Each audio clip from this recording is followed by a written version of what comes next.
और नाज़रीन, ये जो बड़ी बड़ी तब्दीलियां हो रही हैं, ये क्या बता रही हैं और आगे क्या होता फोर्सी कर रहे हैं? सीनियर सियासतदान साबिक़ वफाकी वजीर मोहम्मद अली दुरानी साहब, वो always speaks of reconciliation, dialogue के जरिए मामला आगे बढ़ाने की, तो उनको ये माहौल बनता हुआ नजर आ रहा है। Is joining us in the programme. Sir, अस्सलाम वालेकुम दुरानी साहब। वालेकुम अस्सलाम। दुरानी साहब, thank you so much for taking time out. Durrani साहब, टू बिगिन विद, गंडापुर साहब रिजाइन कर चुके, इस तब्दीली से दुरानी साहब आपको कोई बड़ी तब्दीली आप फोर्सी कर रहे हैं विज़वी इमरान खान साहब स्टेटस? एक और फैक्टर चल रहा है कि दूसरी जगहों के ऊपर भी एक रैटल क्रिएट किया जा रहा है इस वक्त पूरे मुल्क के अंदर जो है। अब देखें इसके पीछे कोई ये कहाँ जाके सेटल होता है, ठीक है ना जी। अब केपीके के अंदर ऑब्वियसली अब एक नई हुकूमत की फॉर्मेशन का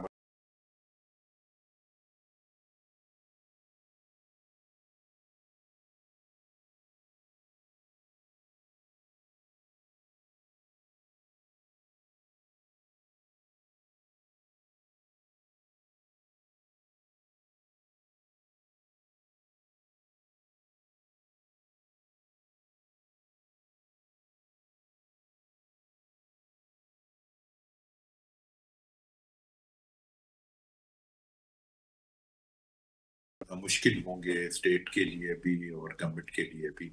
तो लिहाजा आप देखें इस वक्त की जो सूरत हाल है वो तो इसी दुरानी तरह। साहब, आप कहते हैं मरकज की तरफ से डीस्टेबलाइजेशन की मूव गवर्नर राज की सूरत में भी क्या वो देखा जा सकता है?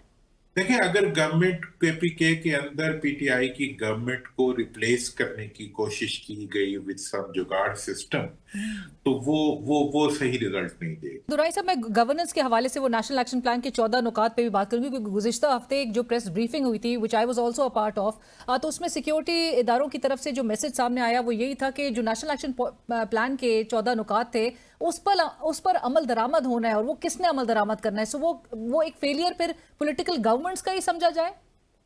टोटली जी। देखिए, मैं इसके बारे में वो जो 20 पॉइंट्स थे, 14 पॉइंट्स थे, जितने भी पॉइंट्स हैं उन सब के बारे में one thing should be very clear. मैं इस चीज को बहुत डीपली स्टडी करके ये बात कर रहा हूं कि इसकी सारी की सारी जो रिस्पॉन्सिबिलिटी है वो गवर्नमेंट की है, और सिविल इदारे जो इस चीज के जिम्मेदार हैं वही इसको ठीक कर सकते हैं। अगर जो फौज का अरेंजमेंट इस वक्त चल रहा है वो एक स्टॉप गैप अरेंजमेंट के तौर पे इंड्यूस किया गया था इस सारे सिस्टम में, विद द इंटेंट कि with the passage of time जो इस वक्त गैप्स थे उसके अंदर स्ट्रेंथ्स के, उन्हें फिल कर लिया जाएगा। वो तो अब तो ऐसे लगता है गैप्स फिल होने के बजाय गैप्स बढ़ते जा रहे हैं। हर चीज जो है वो, हर शोबा इस वक्त उसकी प्रॉस्पेरिटी जुड़ी है पॉलिटिकल स्टेबिलिटी से।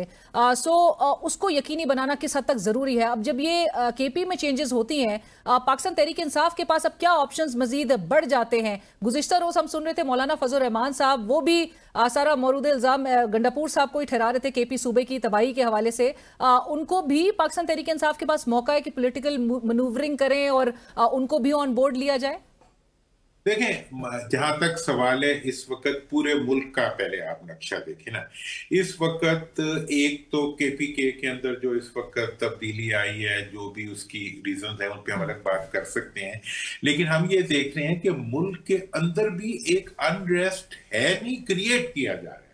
इस वक्त पीपल्स पार्टी और नून जो एक ही पेज पे बैठे हुए हैं, जिन्होंने अपनी मतलब हर 3 लेग रेस कर रहे हैं, एक एक टांग उन्होंने आपस में बांधी हुई है, उसके बावजूद वो पूरे का पूरा अनरेस्ट क्रिएट कर रहे हैं और गवर्नेंस के लिए चैलेंजेस क्रिएट कर रहे हैं।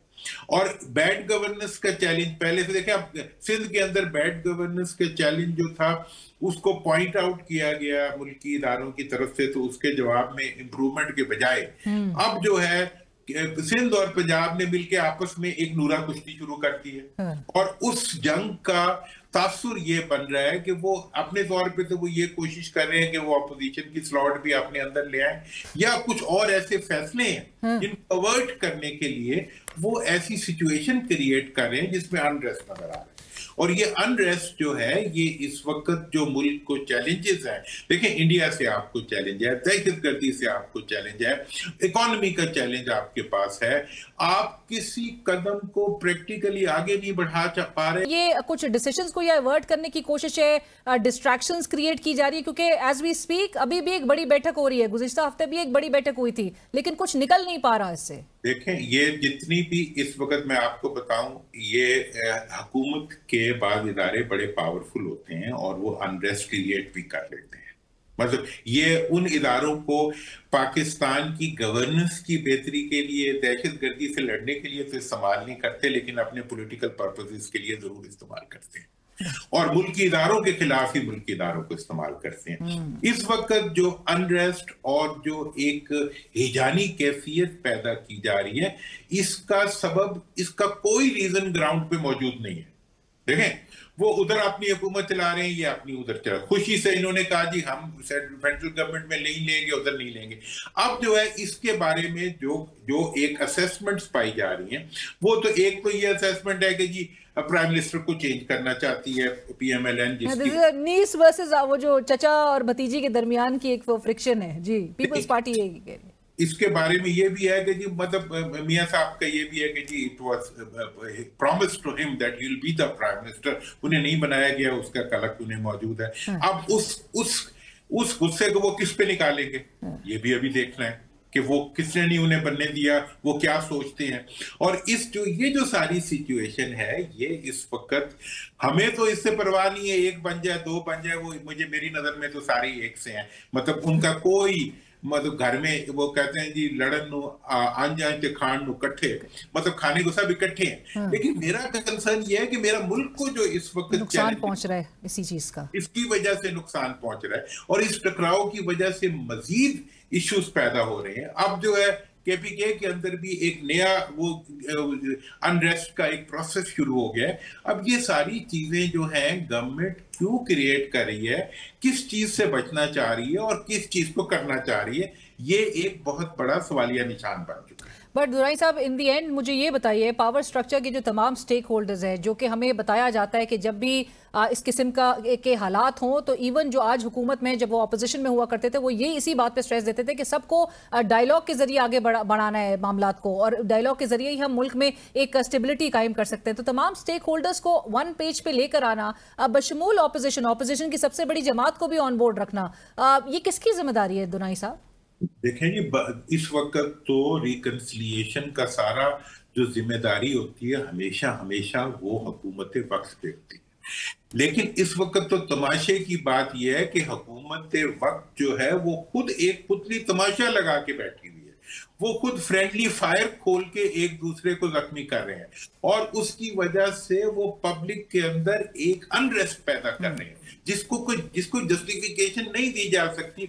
उन्होंने ऑपोजिशन से क्या बात करनी, वो तो आपस में बात नहीं कर सकते। They are so